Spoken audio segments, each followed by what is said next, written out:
6h53. A gente mostrou aqui na semana passada, no Bom Dia Santa Catarina, que o Supremo Tribunal Federal está julgando a ação de um aposentado catarinense que pode ter impacto nas aposentadorias de todo o país.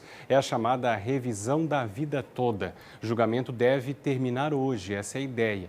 Quem acompanha de perto, explica agora para a gente, é a advogada especialista em direito previdenciário, Gisele Kravchinchin. Está ao vivo com a gente mais uma vez. Tudo bem, doutora? Seja bem-vindo ao Bom Dia Santa Catarina. Bom dia. O que aguardar desse julgamento, os encaminhamentos nesse momento? A gente já tem uma ideia do que deve acontecer. Bom dia a todos. Então, o julgamento começou a favor dos segurados com 3 votos favoráveis, mas ele virou, agora estamos com 5 votos a favor do INSS e 4 a favor dos segurados, e faltam 2 ministros a votar. São 11 ministros ao total que votarão. Estão faltando o ministro Lewandowski e o ministro Alexandre, e a probabilidade maior agora é que o INSS saia vitorioso desse julgamento. Houve uma petição de um dos amigos curi, um dos amigos dos interessados na causa, solicitando que seja suspenso o julgamento para se discutir melhor a questão levantada pelo voto, que no momento é o que tem a maioria, né, que é o voto a favor do INSS, que alega déficit, tendo em vista que até o momento essa discussão do déficit não tinha sido levada ao processo. Mas o mais provável é que o julgamento termine mesmo hoje, até o final do dia. Ele é por um julgamento virtual, vai até às 23h59 dessa sexta-feira. Doutora Gisele, para quem está chegando agora aqui no Bom Dia, não acompanhou essa discussão, nós até trouxemos uma reportagem alguns dias atrás. Explica direitinho para a gente o que é a revisão da vida toda e quais são os assegurados que teriam direito caso fosse aprovada.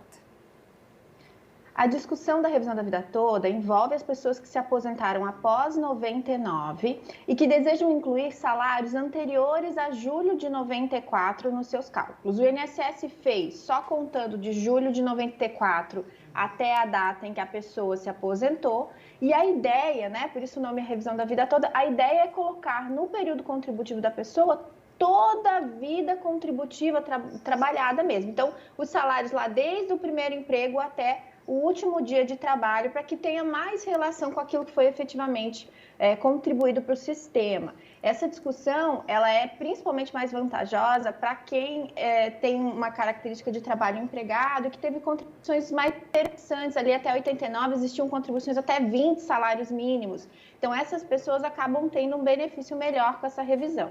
Justo na sua visão, doutora?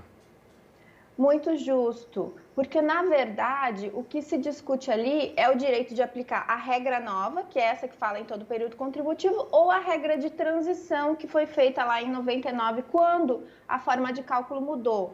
Para quem não lembra, antes de 99, o cálculo era feito com 36 contribuições, só os últimos 3 anos.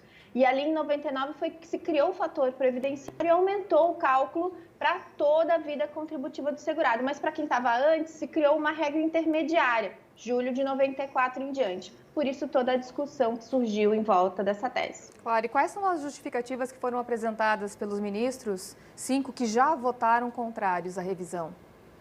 O déficit que o INSS levantou, né, não foi um déficit que foi discutido durante o julgamento, foi um déficit que provavelmente foi levado nos gabinetes, em memoriais, argumentando o governo que não teria condições de pagar. Então, a questão ali seria o efeito econômico, né? O único voto contrário é o do ministro Nunes Marques, que foi acompanhado por 4 ministros já, no sentido de que o efeito econômico seria muito contrário ao governo e que, então, não deveria passar essa tese no Supremo. Lembrando que no STJ, que foi o tribunal anterior, foi julgado em repetitivo de forma favorável aos segurados. A senhora já falou, né, que seria justo realmente que essa revisão fosse concedida, né, a ação passasse, portanto, no STF.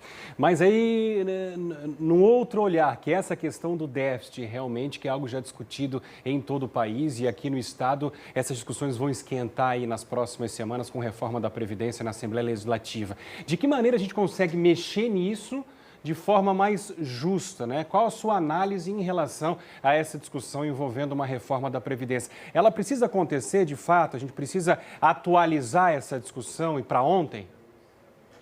Eu acredito que é necessário, a Previdência ela precisa sempre de um olhar cuidadoso, né? O equilíbrio financeiro é sempre importante. O que a gente tem que levar em consideração em teses como essas é sempre a fonte de custeio. Houve contribuição que justifique esse benefício, o trabalhador efetivamente recolheu sobre aquilo que ele quer ter de aumento no seu benefício? Neste caso específico, sim. Talvez em algumas teses a discussão vá um pouco além, né, de ampliar o que está na lei. O que eu acho que é importante sempre cuidar quando a gente está fazendo discussão de direito é focar naquilo que a lei garante. Nesse caso, a lei garante esse cálculo de toda a vida contributiva. Existem outras teses que acabam sendo discutidas que nem sempre são o que está na lei. É uma ampliação, talvez uma proteção social maior. E aí a gente talvez tenha um pouco mais de complicação. Mas, sem dúvida, o equilíbrio financeiro e atuarial de todos os sistemas previdenciários, seja do INSS, seja dos estados, dos municípios, dos servidores, ele tem que estar no olhar não só do governante, né, mas também da população. Há uma preocupação de que os sistemas consigam ser solventes, consigam pagar os benefícios a longo prazo. Doutora Gisele, só para a gente encerrar essa nossa conversa, tem a previsão, sim, que a votação encerre hoje, nessa sexta-feira. Na sua visão, realmente a gente deve ter uma decisão final hoje?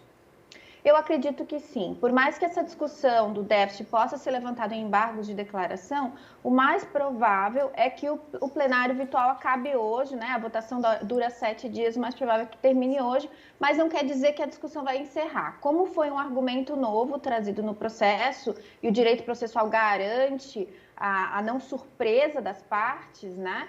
Então, é possível que isso venha em embargos, esse julgamento, o prazo para recurso deve ser utilizado pelas partes, mas o julgamento dessa fase deve terminar hoje. Doutora Gisele, obrigado pela entrevista. Bom dia. Muito obrigada, um bom dia a todos e obrigada pelo convite.